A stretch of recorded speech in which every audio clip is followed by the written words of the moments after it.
I get distracted when I hear children do what children sometimes do, make the noises that children make.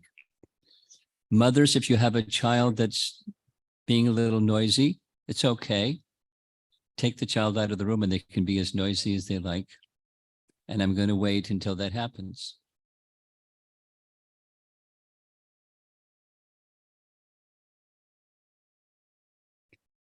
Coming in, there's a lot of children. There's a lot of families with some very small children, part of this community.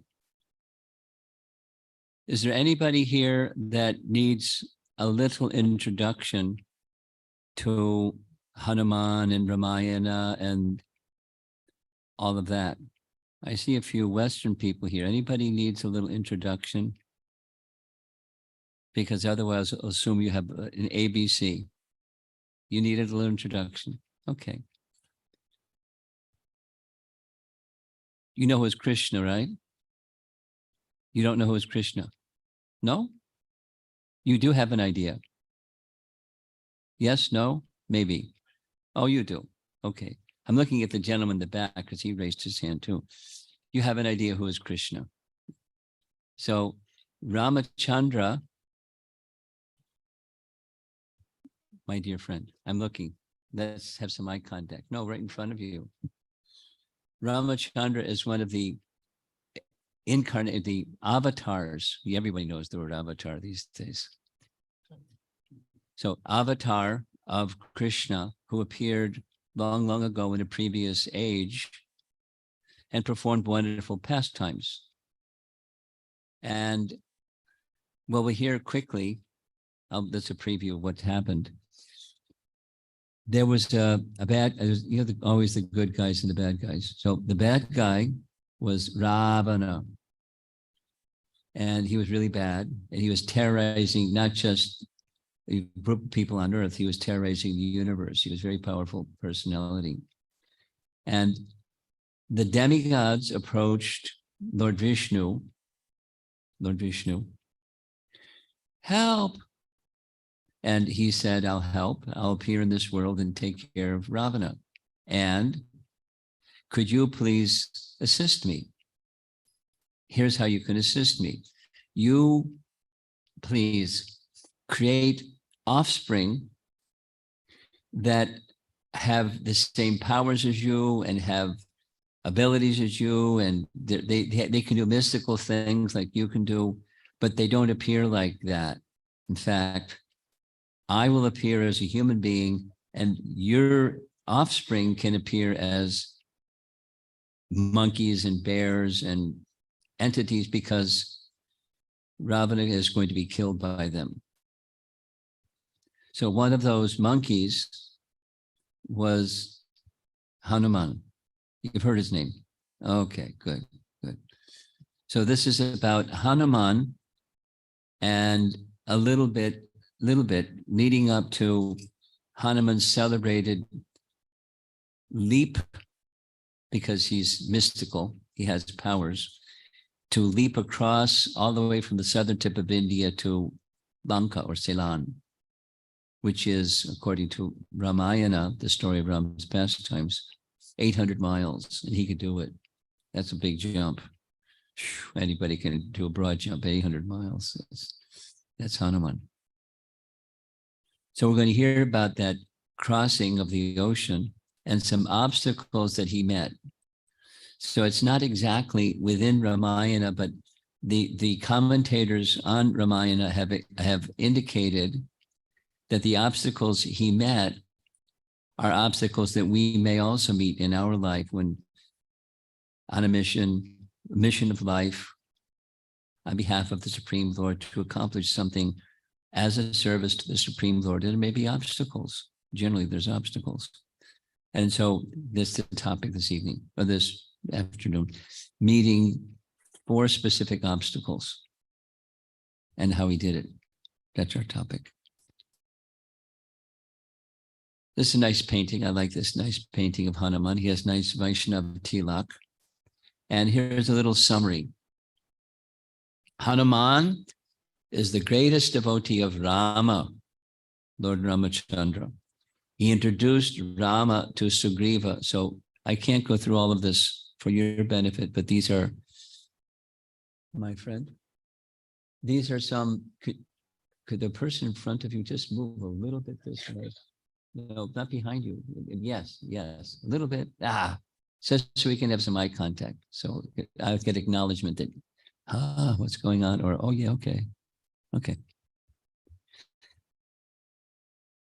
I'm going to mention some names. People that are familiar with Ramayana know very well the details. So I don't have time to retell the whole of Ramayana because we'd be here too many hours. So he introduced Ram to Sugriva. Sugriva was a king, a Vanar, a monkey that had a problem. His brother usurped, kidnapped his wife, as happened to Ram. So Hanuman was the intermediary to bring Sugriva in touch with Ram. He flew to Lanka. That's what we're going to be speaking about primarily. He gave Ram's message to Sita because Sita was kidnapped by Ravana, the bad guy. And he warned Ravana.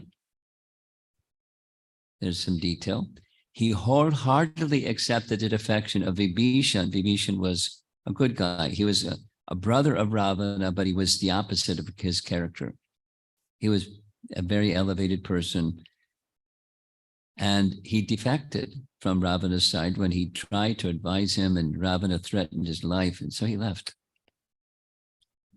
When Vibhishan came to take shelter of Ram, that was like, hey, I don't trust him and all this kind of thing.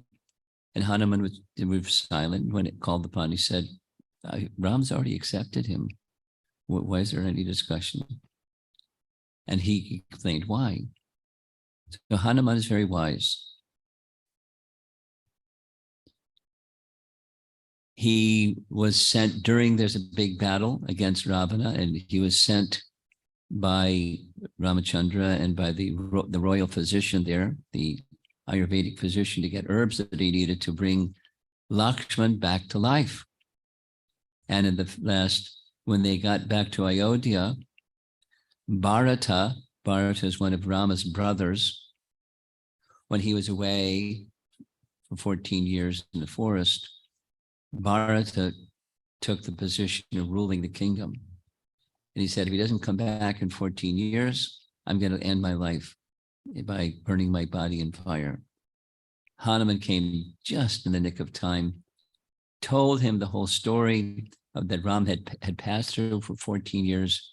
Bharata was in tears, and he protected Bharata from wrongfully taking his life. Ram's on his way. He'll be here shortly. Hang in there. So he did lots of nice things. And the next slide is a painting of Madhvacharya. Madhvacharya, as you look behind Madhvacharya, you see Hanuman and Bhima. Hanuman, you know. Bhima is one of the 5 Pandavas. Yes? Yes. So Bhima's father was Vayu. Hanuman's father was Vayu. And somehow, and I don't know the history, but similarly, Madhvacharya had that connection with Vayu. So Madhvacharya wrote many things. Great preceptor in our disciplic line. Okay, you know.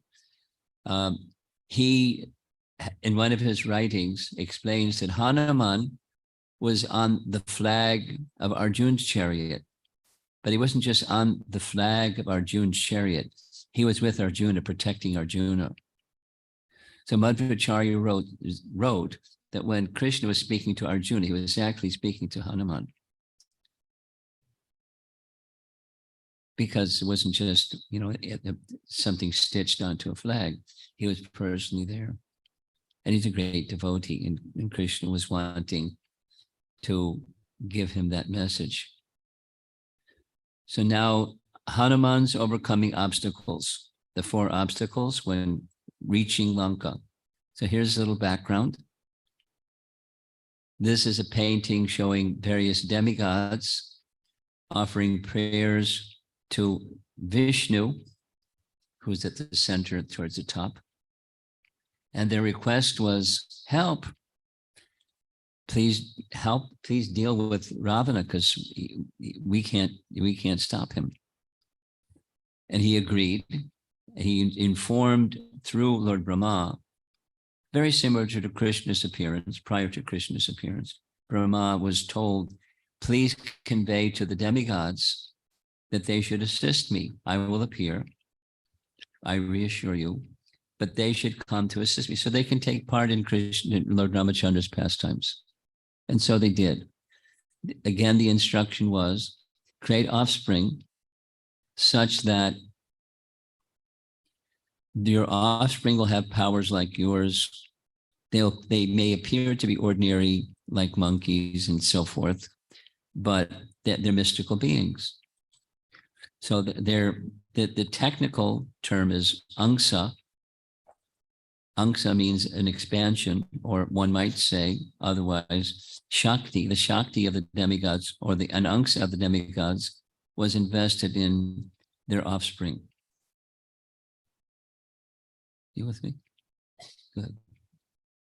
So it's not that they became, the demigods created offspring. That means there's a jiva inside the body of Vanara, a monkey.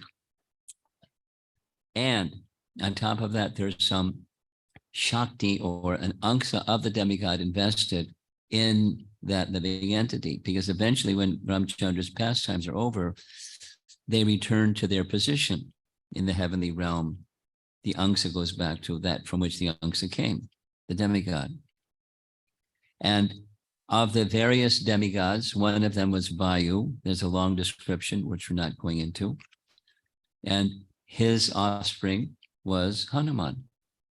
And Hanuman had powers like Vayu. One of those powers is he could fly through the air, because Vayu is the god of air. So little boy, he's hungry, he sees some fruit up in the sky. It wasn't a fruit up in the sky, it was the sun. So he jumped to get the fruit. And as he's traveling and traveling and traveling and traveling and traveling, reaching for the sun, there's some details, leaving out the details. Indra wanted to stop him. You can't grab the sun. So what did he do? In his hand, the carrier of Indra is an elephant. Indra shows up in Krishna's pastimes too. Airavata. Airavata is the name of the elephant. So it looks like a sword in his hand, but it's meant to be a thunderbolt. And he threw his thunderbolt and hit Hanuman in the jaw, as you see. And that stopped Hanuman from going closer to the sun. And when his jaw was hit, he fell back to the earth. And when he fell back to the earth, he fell. And Vayu, his father, was very angry. There's another painting that shows Vayu was following because his little son was maybe at risk. And sure enough, Indra hit him with a thunderbolt. So Vayu became angry. And what this is, I'm telling this part because important for Hanuman's jump across the sea. So he became angry and he withheld the flow of air through the whole universe. And as the air through the whole universe was being checked by Vayu, then everyone was suffocating. We can't breathe, we can't breathe. So they went to Brahma, help. So what did Brahma do? Brahma descended to where Hanuman had fallen and brought him, just by touching him, brought him back to a conscious state. And he offered benedictions, and he asked all the demigods, you please offer benedictions. This painting is showing he fell on a mountain or a cave in a mountain. So various demigods, this is important, various demigods gave this benediction, this power, this strength, this capacity. He was like Superman or super monkey, a super person. And Vayu was now pleased. Vayu allowed the air circulation to continue through the universe, and everything was nice for a while. However, little children, what to speak of little monkeys, do monkey business.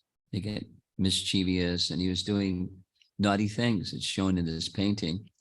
And one of the persons who he was being naughty with was the rishis, the sages that were doing austerities and performance of yagyas. And he would do different things, throwing water on their yagya. And you can see he would down in the lower left, he's pulling a rishi's beard while he's doing meditation. And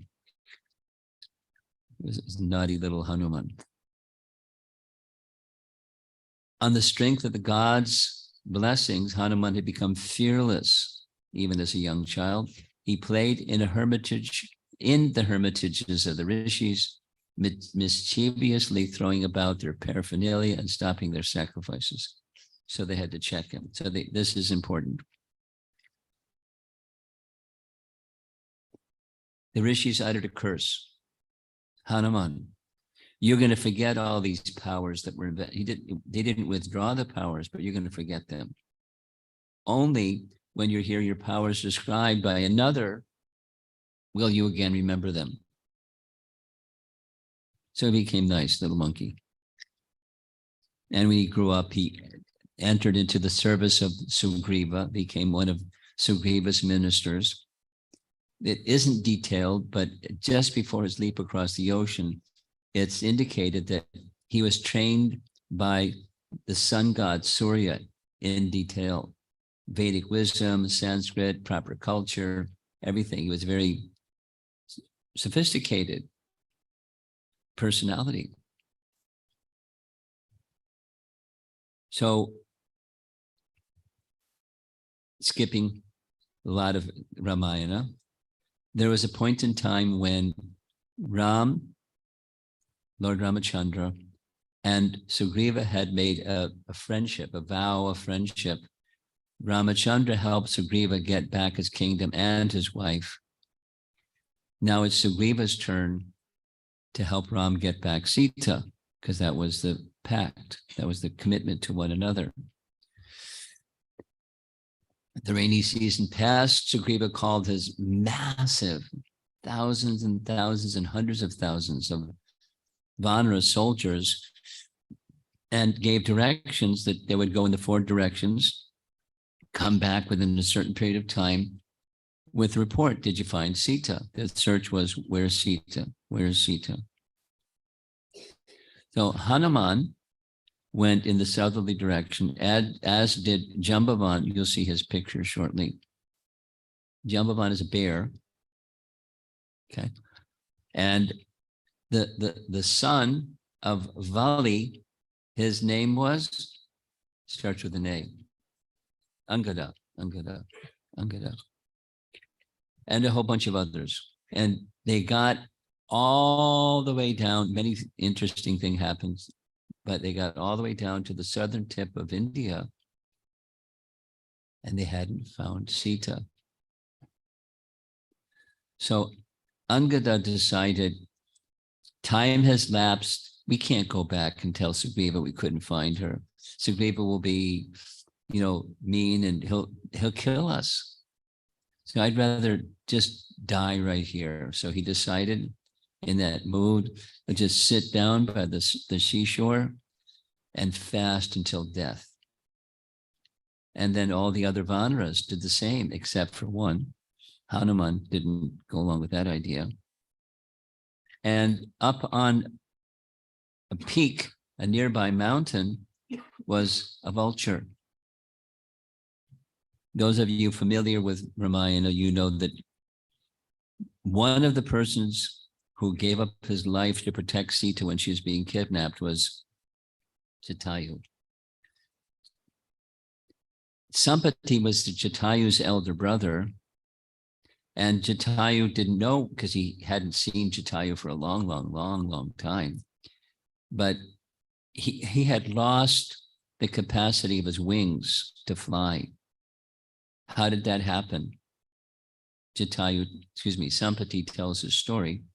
one time the two brothers flying high and high and high got also very close to the sun, and Sampati, the elder brother, was very concerned that his younger brother might be burned by the sun. So he stretched his wings to protect his younger brother Jatayu, and his wings burned. He fell crashing to the ground. And so since that time, he couldn't fly. And when he saw all those Vanaras sitting by the side of the ocean, fasting till death, he thought, lunch, fantastic, needs vulture. So he kind of hopped his way down, because he couldn't fly, closer to where they were. And he heard them speaking amongst themselves, and he heard the name of his brother, Jatayu. Wow, these people, these Vanaras, they know my brother Jatayu. And so he came closer and asked, tell me, how do you know Jatayu? And then they started telling the story of how they know Jatayu and what their mission was. And their mission was to find Sita. But Jatayu had given up his life in the course of protecting Sita when Sita was kidnapped. And they were told that Ravana had headed in a southerly direction. That's where they came, in the southerly direction. Hearing that his brother had died, he felt great grief. He requested them to assist him. This one shows he's a much bigger bird. And he wanted to offer oblations of water to the departed soul of his brother, like a ritual on behalf of his brother. And while there, he started telling more of his story. And in his story, when he had fallen down on the Vindhya hills, he didn't want to continue his life. What's the use of being a vulture? I can't even fly around, and I don't know if I'm going to ever see my brother again. And so he decided, he saw on the mountainside a rishi. Rishi means a sage, named Chandrama. Chandra, it's almost like Rama backwards. Ramachandra is Chandrama. Chandrama. So he asked Chandrama for his blessings. I wanted to give up my life because this and that. And the rishi said, no, I have the power. I can restore your wings, but I'm not going to do that, because instead I'll give you this benediction. Very soon, some monkeys will arrive to this very spot. They'll be searching for Lord Ramachandra's divine consort, and you can assist them in finding where is Sita, and then your power of flight will come back. So Sampati told them all of the story, that his assignment from Rishi Chandrama was to assist them in finding Sita, because vultures are known to have very good eyesight. He sat by the edge of the sea, and he could see, very hard to see how he could see 800 miles, but he could see Sita in Lanka. She's there. She's in the Ashok garden outside the palace of Ravana, and his wings restored as he was speaking, and he gave the distance that they had to travel. And as they Vanaras, so Sampati's gone, they now know Sita is over there on the other side of it, in the midst of the sea. And so the Vanaras were having some discussion about who can jump all the way, find Sita, verify, reassure her Ramachandra's coming, and then come back. The only one that could do this was Hanuman. But remember, Hanuman had forgotten. This is important. And the one that knew that Hanuman had forgotten was Jambavan. There you see, there's Jambavan the bear. And 100 yojanas, that's 800 miles. And Hanuman says, you forgot. But let me remind you, you have all these powers. And the rishi said you wouldn't remember till someone reminded you. So I'm now reminding you. You can do it, Hanuman. You can do it. Hanuman, you can do it. So as he heard, he started to remember. And very quickly, his body started to get big and bigger and gigantic form, because he has mystic powers invested in him by his father, Vayu, under the order of Lord Vishnu to do this. So those of you familiar with Ramayana, this is, just to warm up, this is the end of Kishkinda Kanda. In the Bhagavatam is cantos, in Ramayana is kandas, and the Kishkinda Kanda has to do with Ram meeting the Vanaras and getting this far to the shore of the ocean.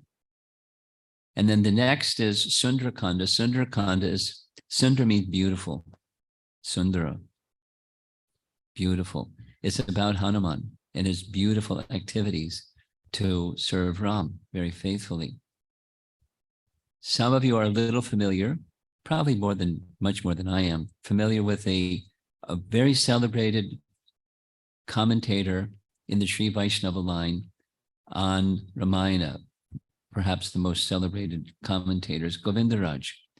And he has this teaching, very extensive, that one of the things is each of the kandas is indicating just like the Bhagavatam, the lotus feet, the first two cantos, etc., the form of Krishna.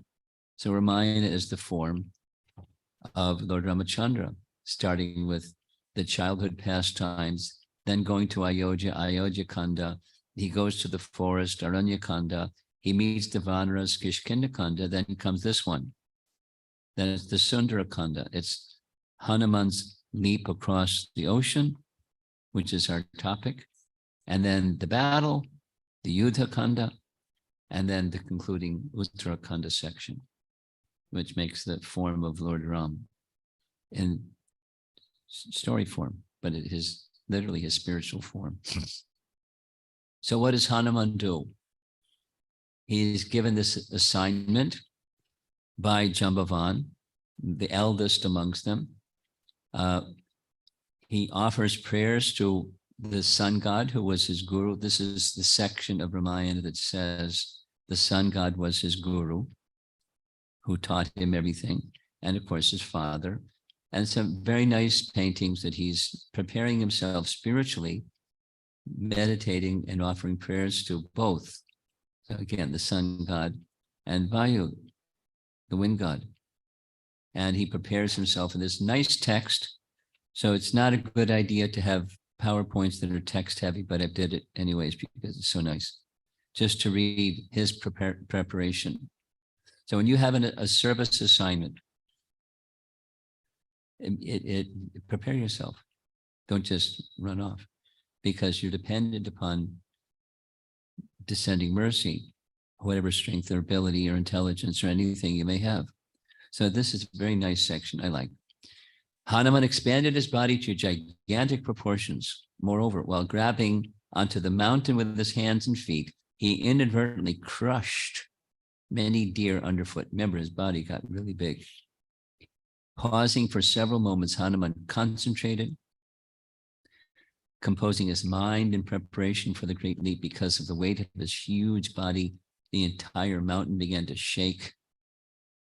Thus, large snakes, while vomiting fire from their mouths, bit into the rocks, causing them to split into thousands of flaming fragments.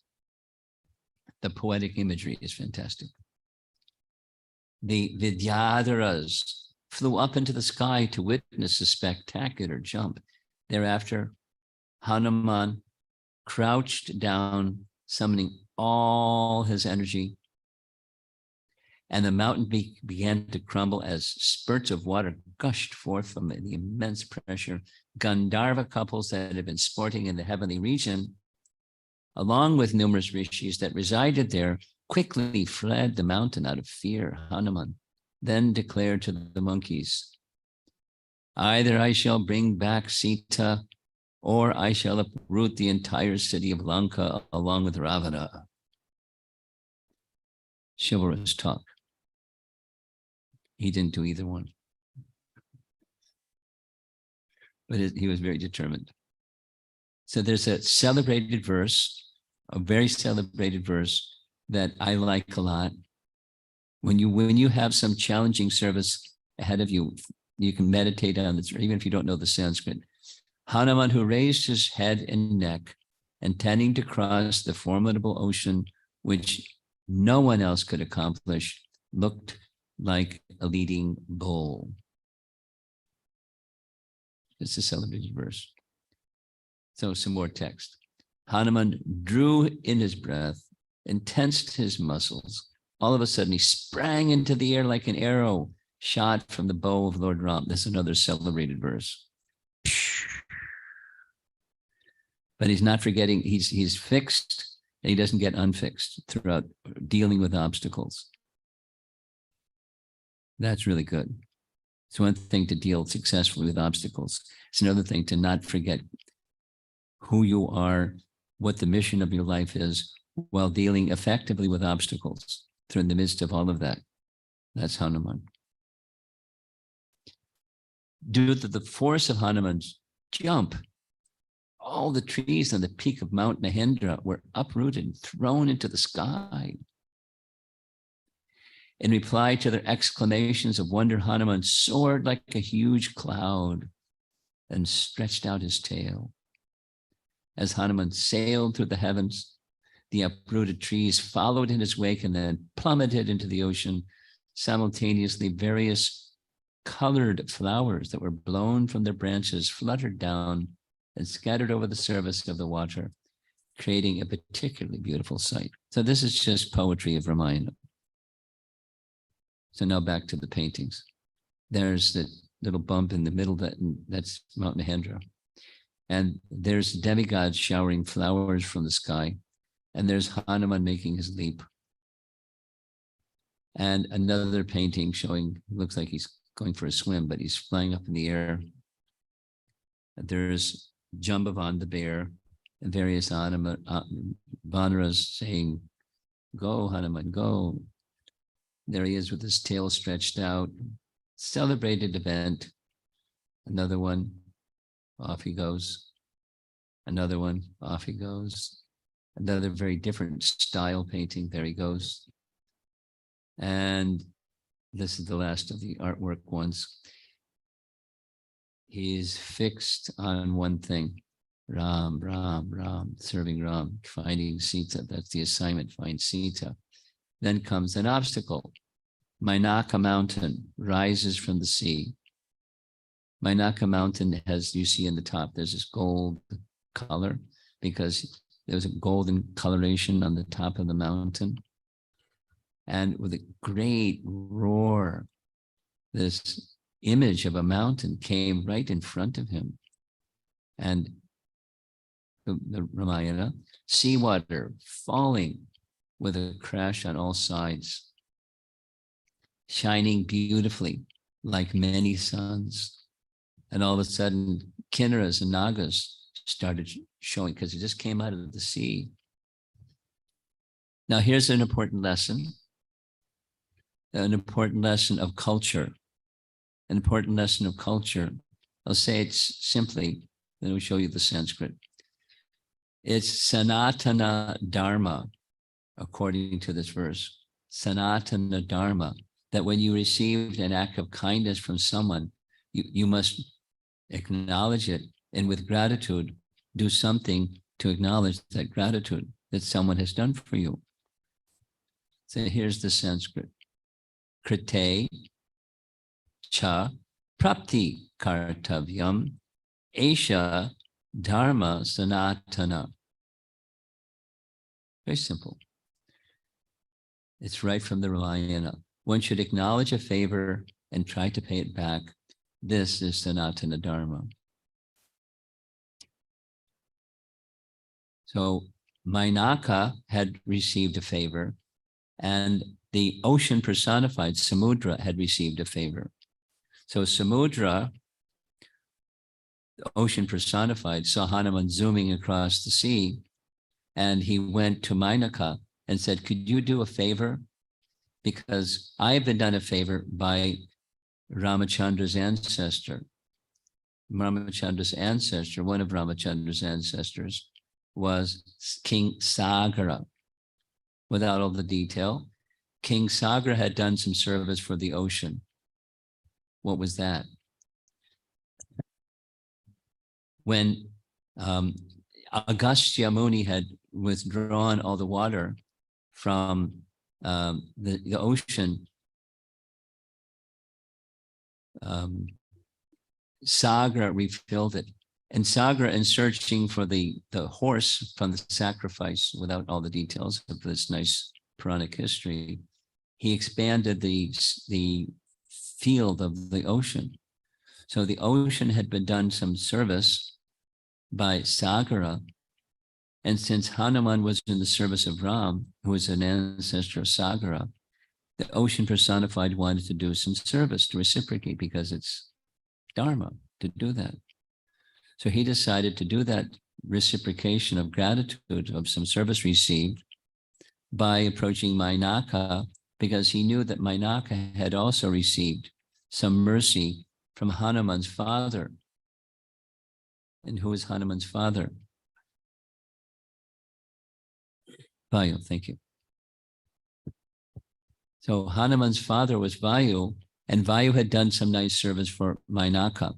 So Samudra had entered into the sea, or he was in the sea, and approached Mainaka and said, long, long ago, Vayu saved you.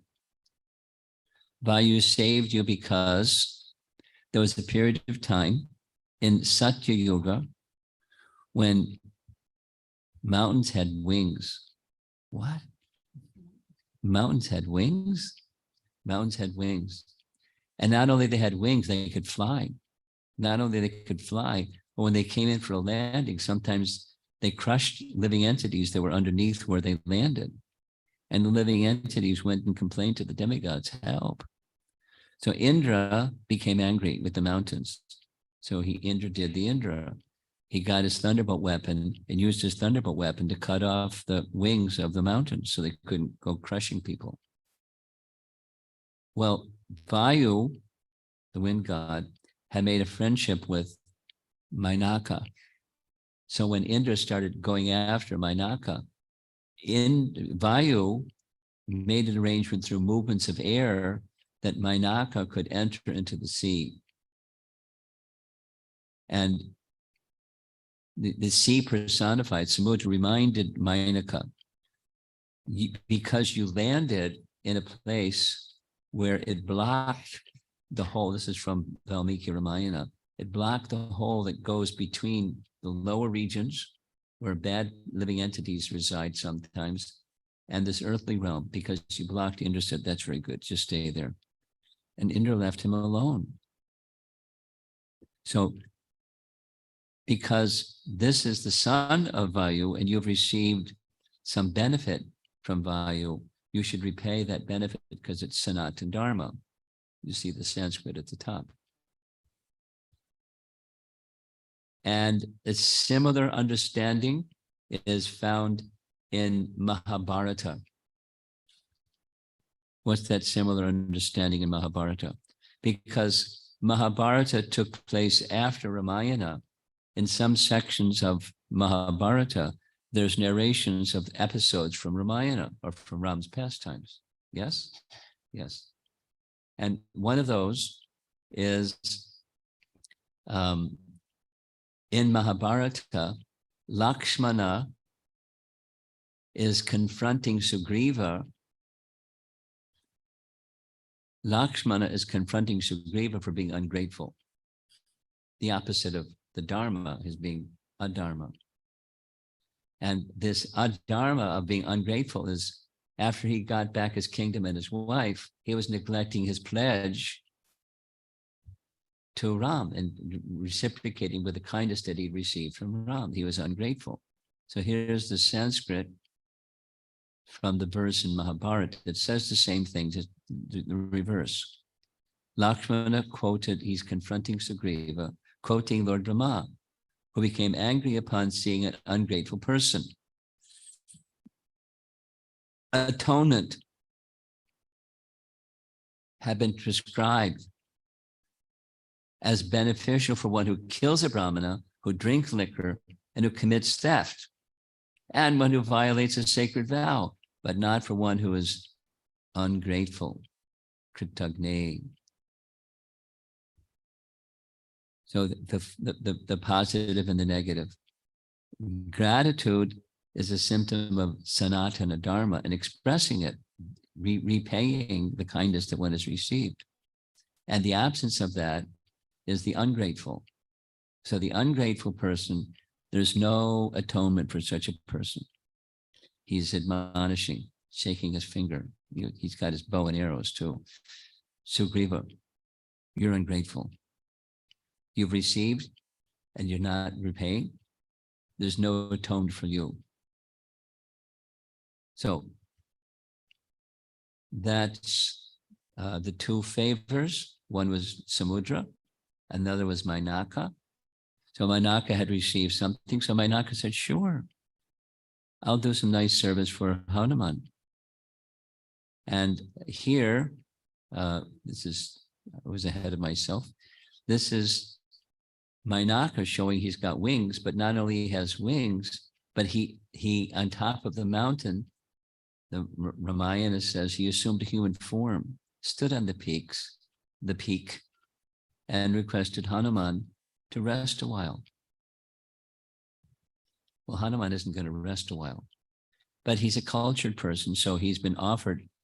Sometimes you're a nice devotee, and you've done something nice for somebody, or your relative did something nice for somebody, or something like that, and somebody wants to offer some kindness of gratitude, but you're fixed on a mission.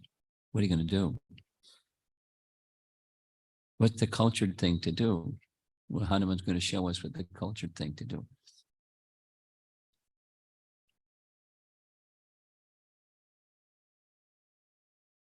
While gracefully receiving another's expression of gratitude, overly indulging oneself in these gestures causes impediments in bhakti, like one can become complacent.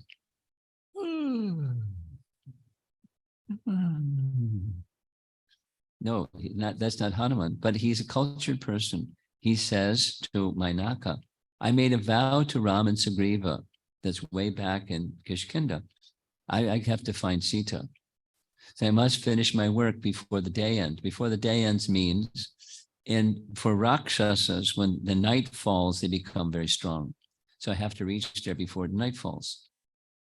So thanks, but no thanks. I can't stop. So what did he do? He has culture. To maintain etiquette, Hanuman descended from his flight, gently touched Mainaka, thus blessing and respecting both Mainaka and in turn Samudra, the ocean.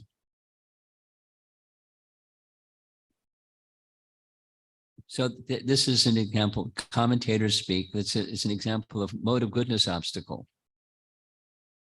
When there's mode of goodness, when there's the fruits of mode of goodness, and the fruits of mode of goodness is Janma, Aishvarya, Shucha, and Shri. So in this case, he wants to have nice fruits and nice roots and nice place to come and relax. Before you continue, have a long journey ahead of you.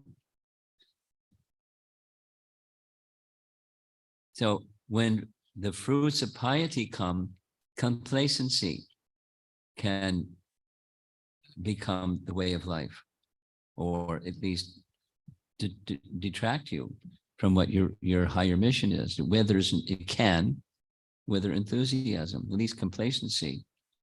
So this is a mode of goodness distraction. What's the fruit of mode of goodness is happiness and knowledge. We know from Bhagavad Gita, happiness and knowledge. And that can be distracting if you try to be the enjoyer. We had this discussion yesterday evening.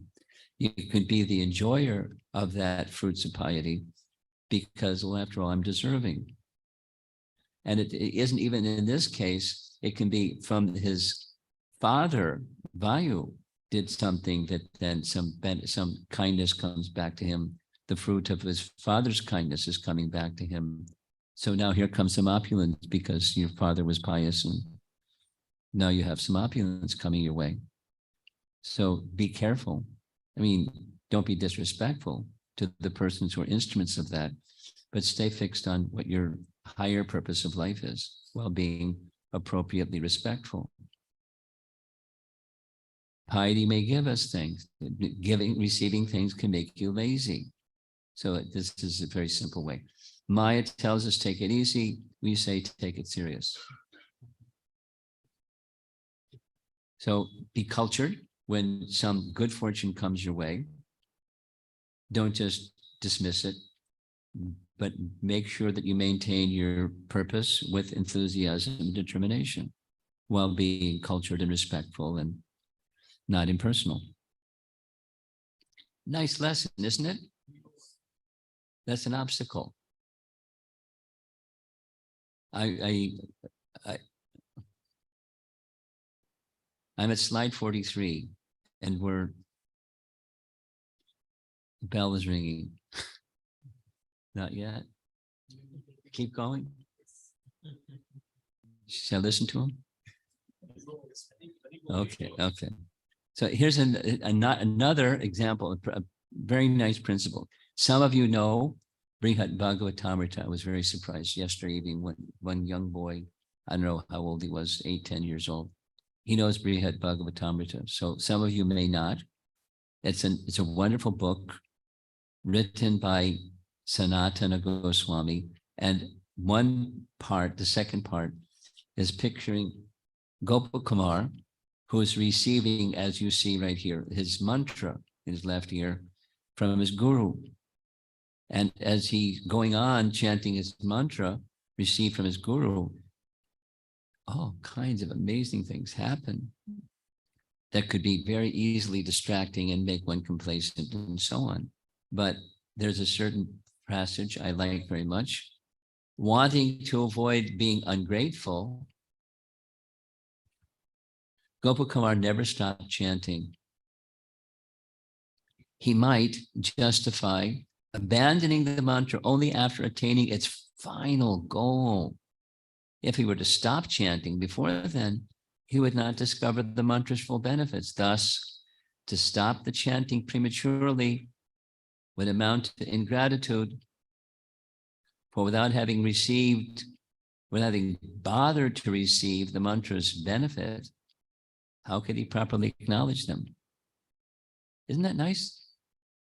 Prabhu's not only keep chanting, but keep chanting until the fruit of chanting is part of your experience, so you can fully and properly acknowledge the gift that's been given.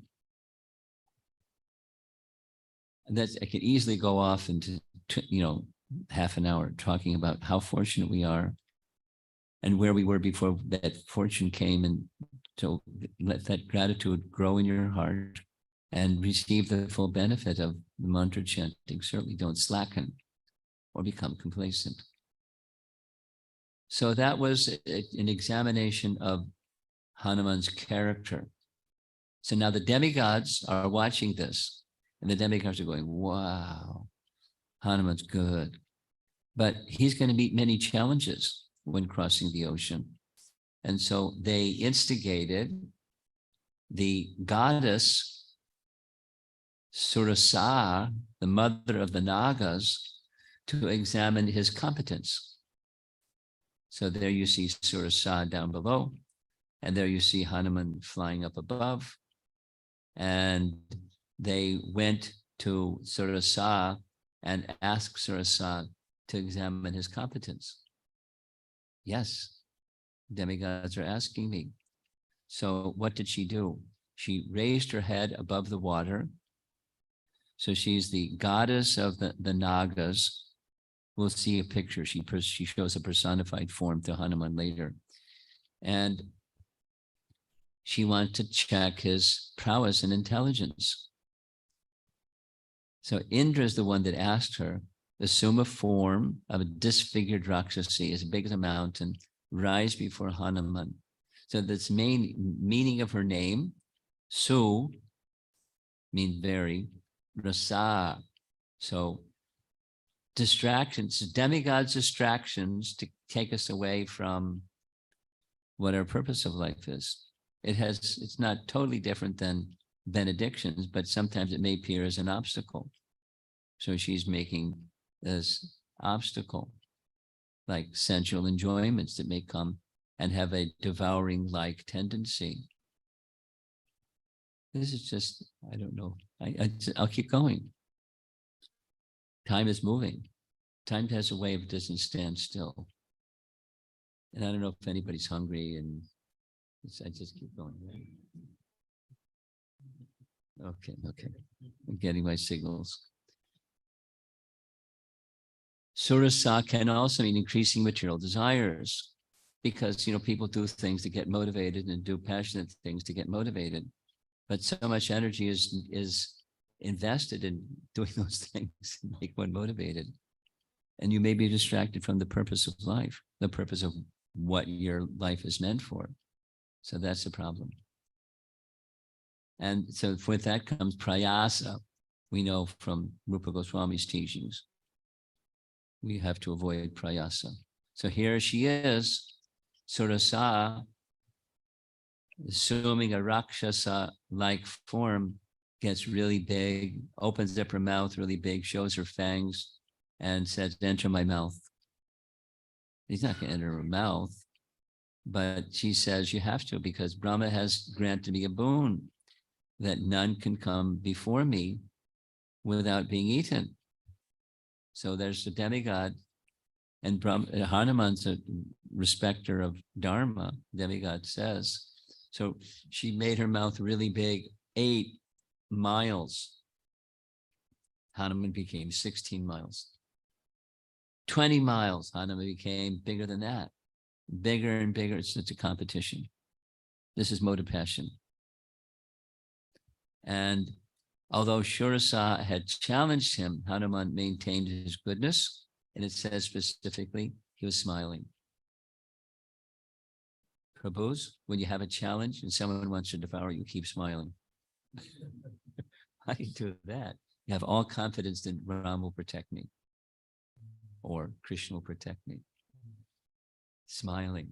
He understands what's going on. So, but he's very intelligent. That was being tested, his capacity and his intelligence. So he has fixed a very intelligent method. So big, and she got so big. And Brahma's got a boon, or she's got a boon from Brahma. And so then he makes his body really, really small, really small, enters her mouth, which was the promise, and then he comes out her ear. Pretty clever. And he says to Shurasa, I have honored Brahma's boon. Now please let me pass and fulfill my mission.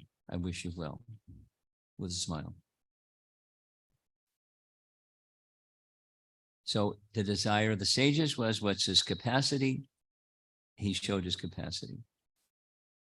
And he showed his humility.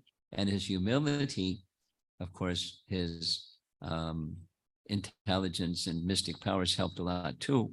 But his humility countered her passion. There's another painting. He entered her mouth and came out her ear. And then she, the Naga goddess, resumed her original form, praised Hanuman, blessing Hanuman that he would be successful. Now the application part, here's the application part. Sometimes in life, there's a very formidable obstacle that seems to like it's going to prevent us from doing whatever we're supposed to be doing.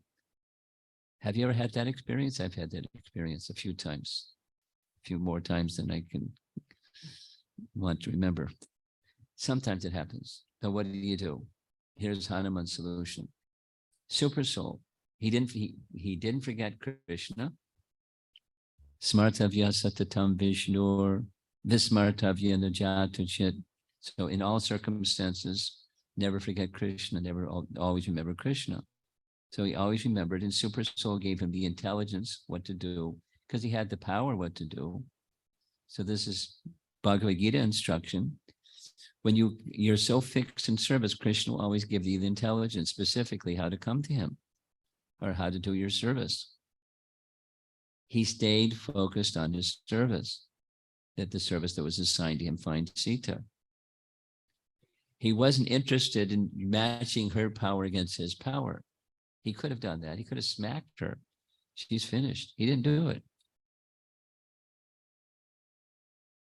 He was not prone to false ego. and the worldly sense of doership. So he didn't himself become proud, because we had a discussion yesterday evening. Does anybody know the source? Pride goeth before the fall. What's the source? Everyone's heard it, but where's it come from? Huh? Bali? Bible. Is it a biblical? Pride goeth, I mean, Old English, goeth before the fall. So biblical, and it's true. So he didn't become proud. He didn't have false ego. He had lots and lots and lots and lots of strength because he had a mission. You don't want to get caught up in a battle with her. There's a very nice example, two very nice examples. Rupa Goswami was visited by a scholar, and the scholar went from place to place, and he wanted to find out the best scholar and challenge them and have a debate and be victorious. So what did Rupa Goswami did? Oh, you're such and such scholar. There's no way I can have a debate with you. So then you sign something that says you're defeated. Yes.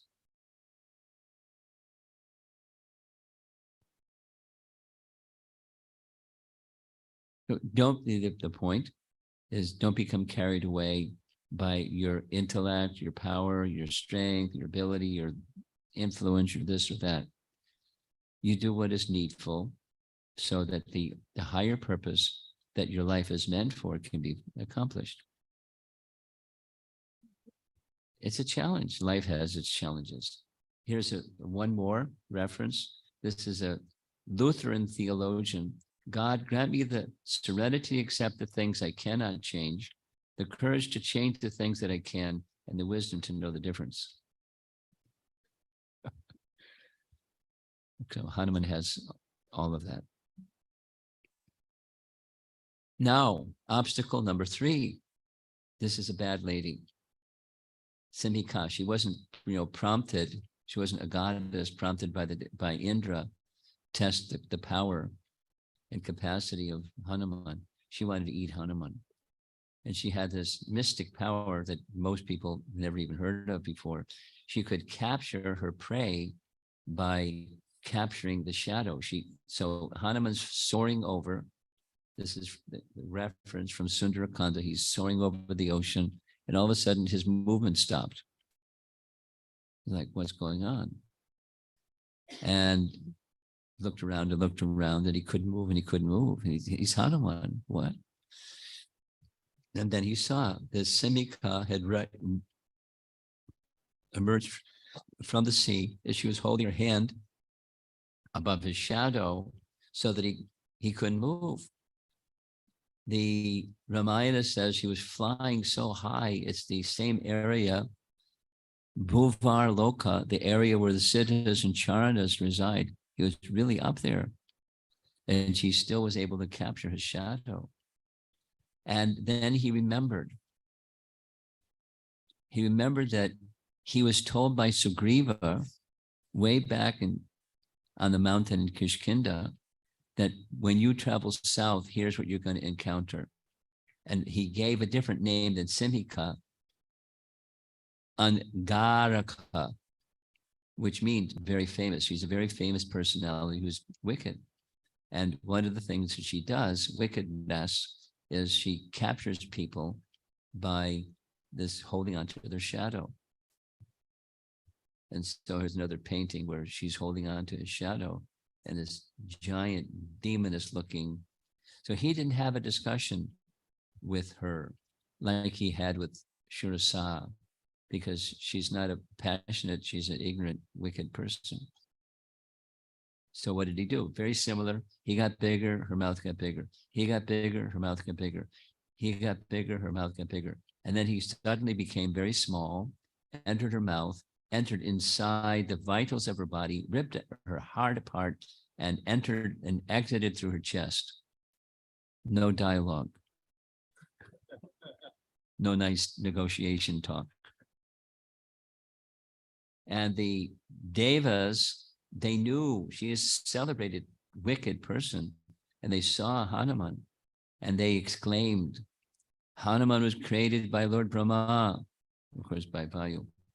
Lord Brahma for the purpose of killing terrible Simhika. She had a bad reputation. So this is, we went through mode of goodness, mode of passion. Now this is mode of ignorance, obstacles. And in mode of ignorance, obstacles, they represent the personifications of prohibitions in bhakti, or sinful activity, vikarmic activity, or feeling envy and enmity towards another who is successful. We had this a little bit last night where Vida was envious of Lakshman, and it caused him a problem, big problem.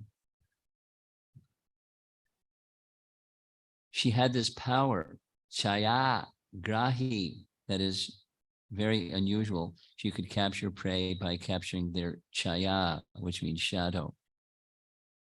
And people that are envious and devious, they may attack when you don't even see them, and they don't want to be seen. They plot and scheme and do bad things. So Simhika represents the obstacles placed by the mode of ignorance. And Hanuman showed how wisely, don't mess, don't dilly-dally, deal strongly with forces of ignorance. I'm thinking of one or two right now as I'm speaking this. I won't go into the detail. A very strong leader saw, here's a person who's wicked. And he didn't harm the person, but he dealt with very strongly with the person. And it came out nicely. The person didn't have his heart ripped out, but he didn't mess. You have to be able to, like this Lutheran minister said, deal with the ones that you can deal with. And if it's necessary, deal very strong. Okay. Smartavyasta tatam Vishnu. All the while in life, when you're meeting obstacles, whatever they may be, goodness, passion, ignorance, obstacles, whatever it happens, don't forget Krishna.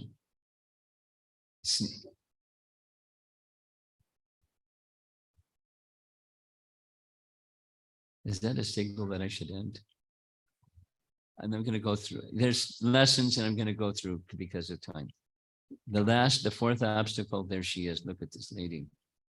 Lankini, or the protectoress of Lanka. And just as Hanuman was entering, it had become night. There was a full moon that night, and he was checked by Lankini, hideous Rakshasi woman, the presiding deity of Lanka, or Maya. And so she struck him, told stop, and with her fist, she hit him. So what did Hanuman do? Hanuman wasn't moved by her blow, but he hit her just hard enough so she would stop. Hanuman clenched his fist and hit her without full force because she's a woman. And when Hanuman struck her with his fist, she fell to the ground. And after some moments, she got up. And when she got up, she said so many nice things. She begged Hanuman to spare her. Here's another painting, looks a little different. She looks a lot bigger. And Hanuman's giving her a sacco. And Lankini revealed to Hanuman that Brahma had told her that the end of the Rakshasas would come soon after she was overpowered by a monkey. That time had clearly arrived. The words of Brahma could never prove false. The time for the destruction of Ravana and the Rakshasas was nigh. So she didn't further try to stop. She said, go ahead, go into the city, and she disappeared. No, when she disappeared, she didn't just disappear. She went and told Ravana, this is what happened. Beware, because she's a servant. But she knows what the in course of time, the outcome. So Lankini is Maya Devi, or false ego or being confronted by the bodily conception, or one who's totally absorbed in the bodily conception, personified by Lankini. And in the verbal exchange between them, the commentators have pointed out, she speaks about her bodily identification. She manifested her form as soon as she saw him. I am this body, aham, and what I survey is mine. I protect this entire city. The doer mentality comes next. I and mine, and I'm the doer. In obedience to the orders of the great demon King Ravana, I am protecting this unassailable city. Well, she was not able to withstand the power of Hanuman. Now, how did Hanuman get those powers? Go back and back, and it was given. How does anybody get anything to do anything? On the way over here, I was hearing the little history of the purchase of this temple, and it wasn't overnight, but many persons made big sacrifices. Probably some of you in the room, and some of the persons not in this room, and some endeavor. But when those endeavors are made in a focused manner for the pleasure of Krishna, Radha Gopi Ballabha, Gopi Ballabha, Gopi Jana Ballabha, then that's the right kind of endeavor. And Prabhupada did that again and again, again and again. I was told last weekend or recently, there was the 50th anniversary of Radha Vrindavan Chandra. Coming up soon is in Boston, Radha Gopi Ballabha. Radha Gopi Ballabha, their 50th anniversary. In Chicago this coming weekend, 50th anniversary. Now that 50 is a long time to maintain, but to get to the stage where they maintain, there's a lot of sacrifice that went into establishing, and what to speak of maintaining, in service. And that sacrifice is good, but not like Lankini. So Hanuman is false ego. Take that. And commentators say, I'm almost done. Isn't that good news? No? You like it? Okay. Unwillingness of a conditioned soul to receive saintly association. The saintly association in this case is Hanuman, but false ego makes it, people become reluctant to receive saintly association. Now, what does saintly association do in that circumstance? Well, they try to win over the person that's reluctant. The reluctant person may be defensive or suspicious about the saintly person or the devotee that's come to their home or to their door, or distributing books or whatever. There's Rath Yatra coming up. I'm sure you'll meet some favorable people.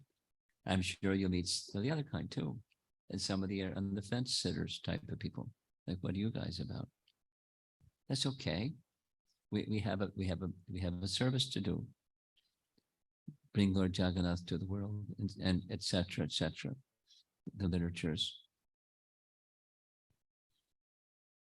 Really nice experience. Just coming to Detroit, we came by airplane, and I don't know what's going on, but there are a lot of people that as soon as they saw me, Tila, Doti, big smile. I was like, what's going on? Not like I was expecting a scowl or something like that, but. And then one gentleman and his wife, he was dressed nicely. He didn't come right up to me, but he just, we're going to the baggage claim, a zillion people. And so that he would catch my attention with folded palms. He went pranam and kept. So, Prabhu, you're doing something right here in Detroit. There's some friendliness, and continue giving in a nice way, Krishna bhakti to others, and that's your service, to receive and to give. And you're going to meet sometimes some people, the Lankini people that don't want. It's okay. Smile and go to the next person and treat that person who said, get out of here or something, or that had that expression on their face, to be respectful to them. And then people aren't used to that when you're continued to be respectful to them, even they're being nasty.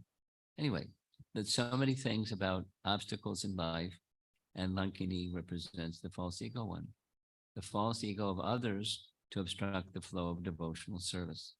This is Hanuman's solution. After being repeatedly polite to Lankini, when she tried to forcefully harm Hanuman by slapping him hard, he acted strongly and effectively, only to ensure his mission could go on without hindrance. So we don't go about hitting people, but when some very strong action is needed, I'll just share this with you. I'm going to end. I've been a pressure cooker for a while. Just before coming to Detroit, I was a witness on a witness stand. And I did a lot of preparation for being a witness on the witness stand. And what was the trial in court is some people, we have names for these kind of people, they stole Prabhupada's property. They stole ISKCON Inc. And it's a court battle, not a gun battle, a court battle over getting ISKCON Inc. back under its proper, without all this story.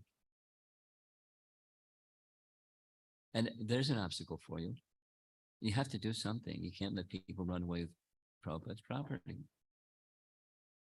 There's lot to say about it. And my challenge was to remain fixed in what the mission was. Not,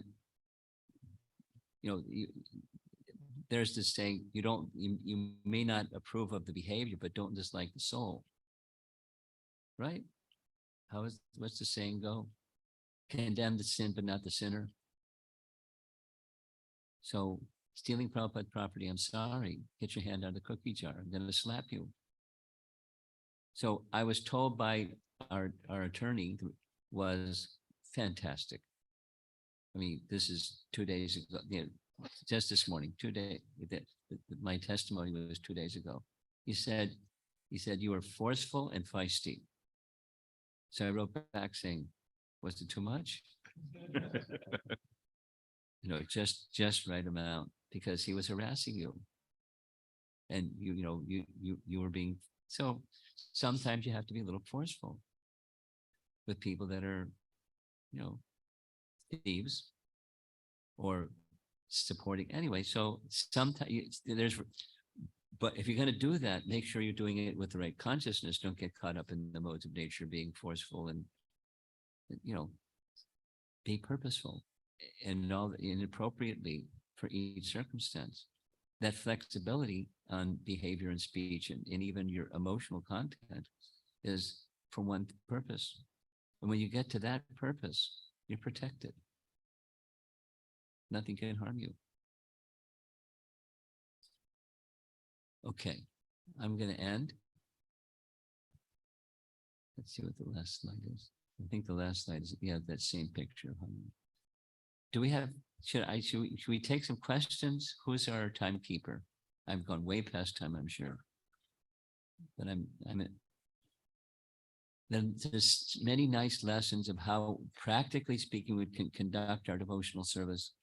We're not going to be flying over the ocean for 800 miles and meet Shurasa and Simhika and all this stuff, Lankini, but they represent something of this world.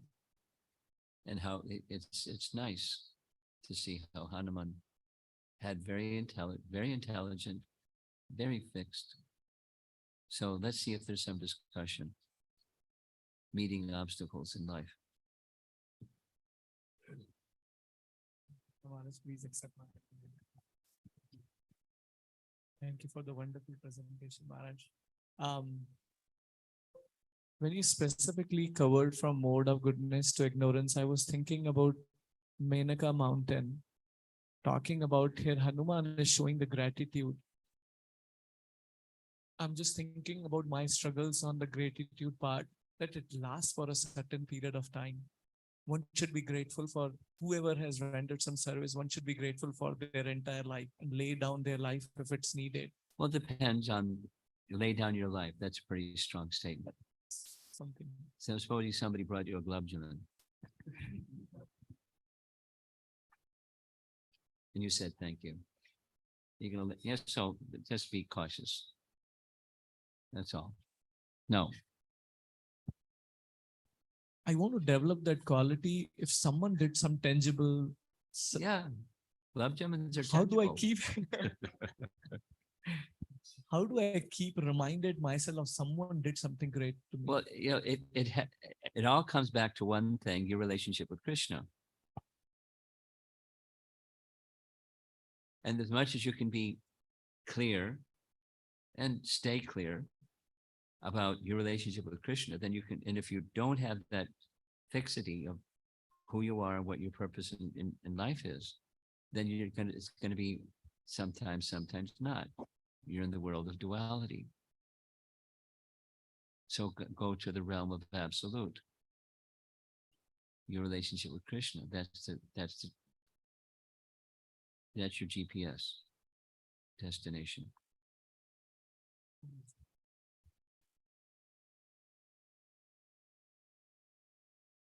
Well, the audience thinned out by less than a half. But you're the stalwarts here. What you like to hear or something. Yeah. Anything else?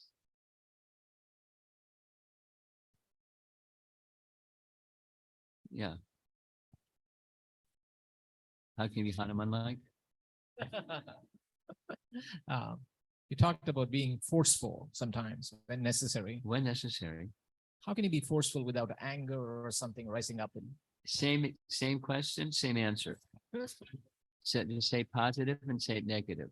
The positive, if you know who you are and who, at least destiny-wise or destination-wise, your mission in life is your relationship with Krishna. We say Krishna, the supreme person, the absolute truth. That's who you are in your mission. To the degree that you're fixed, you can experience and display variegated behavior, speech, emotion, and it's all in alignment with that one thing. Negative. If that's not fixed, you're subject to duality. Sometimes and sometimes. And the modes of nature, and vasanas and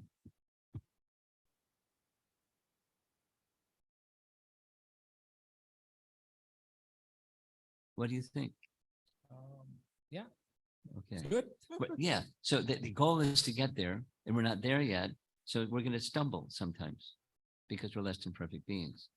But just hit the reset. When that happens, what you do is this. We had this discussion just this morning. Rinda, we had this discussion just this morning. And that is, you want to hear the 4 R's? Yes. Very good. You want to, I'll tell them. Recognition. I just lost it. Regret. That's the second R. Yeah. And it's interesting. This is so far, it's just subjective, internal. No one knows that you're done to the first 2, but you're feeling some regret, recognition, regret, because you're introspective. Mode of goodness is introspection and the regret. Then comes, the weightlifting.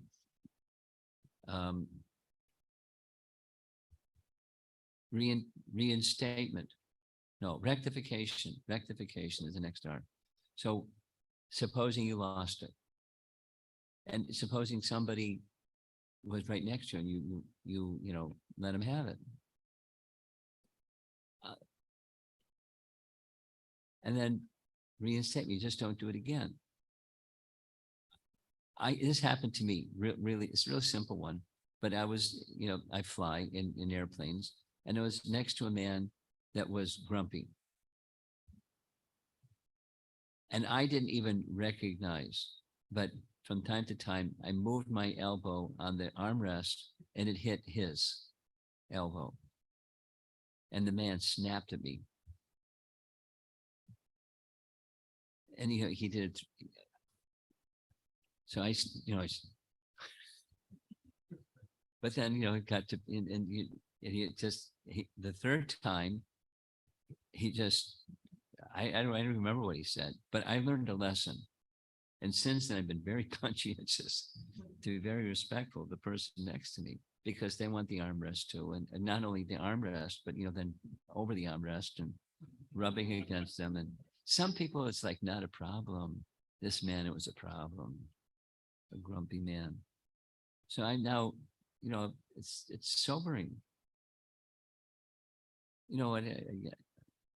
I can, in one sense, I can apologize to the man, but I can also thank the man for helping me not unintentionally disturbing people when some people aren't disturbed, but some people may be disturbed. And so, I want to go find the man and thank him for being grumpy and helping me say,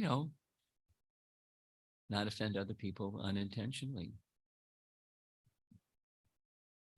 Well, life is like that. And you don't always get, the good feedback by a grumpy man who'll let you know, look at priest. You're disturbing me. Anyway, so the 4 hours. You want to hear me again? Recognition, regret, rectification, reinstatement. Jai Dvaita Swami Ubacha. Okay, I think that's it. Thank you very much. Thank you. Prabhupada ki jai. Romapad Swami Maharaj ki. Thank you very much, Maharaj. Wonderful association. Thank you very much. Hare Krishna. Hare Krishna. Thank you, Maharaj, for coming over here. Maharaj is still with us for next 3 days, Monday, Tuesday, Wednesday. So today evening, ISKCON Detroit Sunday Feast lecture. Every day tomorrow, Monday, Tuesday, and Wednesday, all 3 days, morning class 7:30 in Novi. The flyer is in the WhatsApp group. If you don't have it, please see me. All the addresses are there. Every day morning class 7:30 in Novi, and Monday, Tuesday, Wednesday, Farmington Hills. Tuesday is in Ypsilanti Harmony Collective, and Wednesday back in the area, Novi. So there's total 7 more programs. So advantage, and if you don't, yes, please see me. The flyer is also in the ISKCON Farmington WhatsApp groups. Hare Krishna.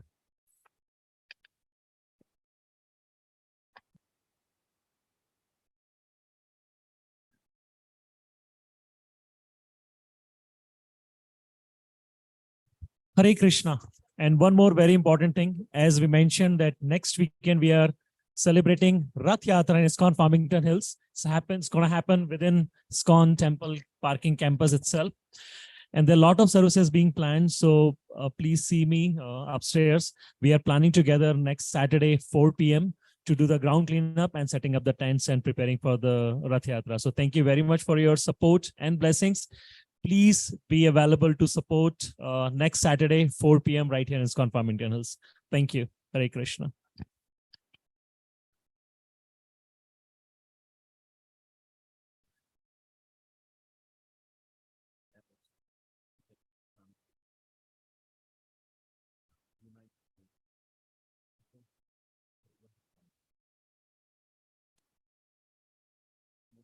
Artificial obstacle